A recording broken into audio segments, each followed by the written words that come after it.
Hi everyone, welcome back. It's been a while. What I wanted to do today was just show you my latest project. What has become extremely popular over the last year or so, or even longer, are succulents and alpines. I don't know if you can see this, but this base that I've got here was an old one off a fire pit that I had, and the fire pit broke. It was one of these chimeneas, made a pot, and it snapped. Well, it just broke over the years. They do crack. You get them too hot or whatever. And being a bit of a hoarder, I never chuck anything out if I can recycle it. And this terracotta pot that I've got, which is superb, fits in it an absolute treat, and it just raises it off the ground to give it more impact. So you won't be able to buy one like that, but it's quite interesting. I've just done this little succulent garden because the colours on succulents are absolutely superb. You can get all these different ready colours, the greens with the tinges. These are all Echeverias that you can see. That was just one plant that's absolutely gone bananas over the last year. I've got two more pots of this in the greenhouse that's doing exactly the same. Something that I really loved, and I can't find, I tried to find the label on the pot, but I think it's a cressula. It has these wonderful stems, it's variegated leaves, and I'm hoping it's going to take quite easy from cuttings because I've taken several tips off it. Next to it is the Lewisia, which is an alpine. This flowers all the summer long and is a wonderful alpine plant to have.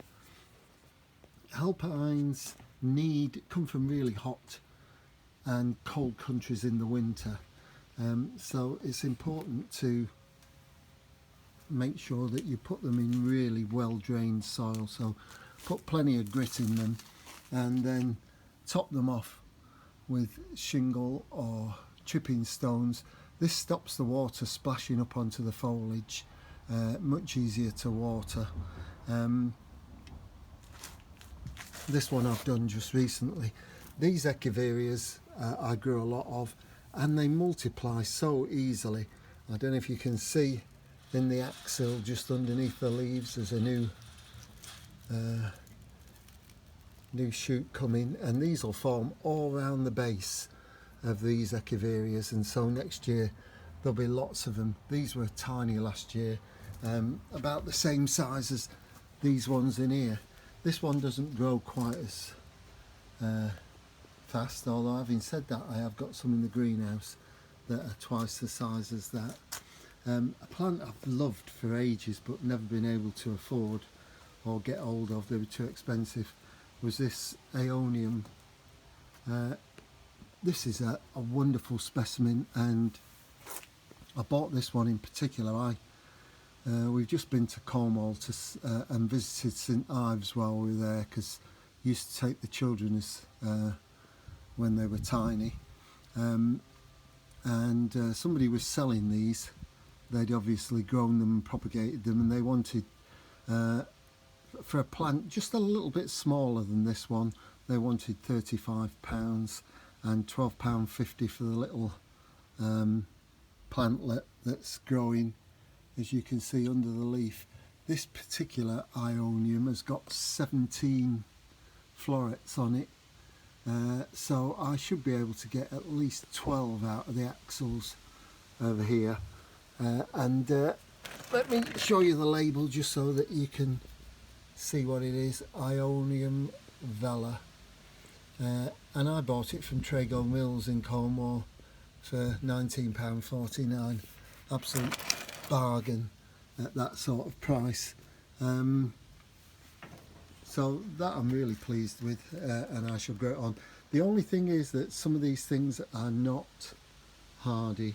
The cressula with the beautiful red stems will not survive frost, and the thing with alpines is they don't like to get too wet, so in the winter you need to cover them with some sort of plastic or something that will stop the rain from getting them too wet. If you can keep them on the drier side, that would be superb. Other things that you can use, I need another small, well, a container that's not too big, because I've got some more plants that I want to do and use. This one I also bought from Trago Mills, and this is Echeveria Renonia topsy-turvy, and I'd not seen it before, but then I wasn't looking, and the other day I went to Longacres Garden Centre and saw one half as big again for $4.49. So maybe I should have held out. Another one that I bought while I was on holiday is this, which I got when we visited the Lost Gardens of Heligan, and this is Lampranthus. It's a purple. Another one that I saw the other day is this beautiful cotyledon undulata that I got from Squires.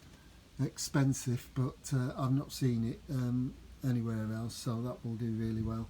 And something I really like that I picked up the other day is this saxifrage. So tactile, compact. This is saxifrage red, and I also saw that at Longacres, cheaper than I bought it, but this one in particular is a lovely one, and I only spent about 50p more than I could have got it the other day. But these are all things that you can make these gardens with, little gardens, miniature gardens. Maybe you've got a patch in your garden that you could develop them, or put them in containers, and then you can move them around and use them. So that's just a glimpse into something that I've been wanting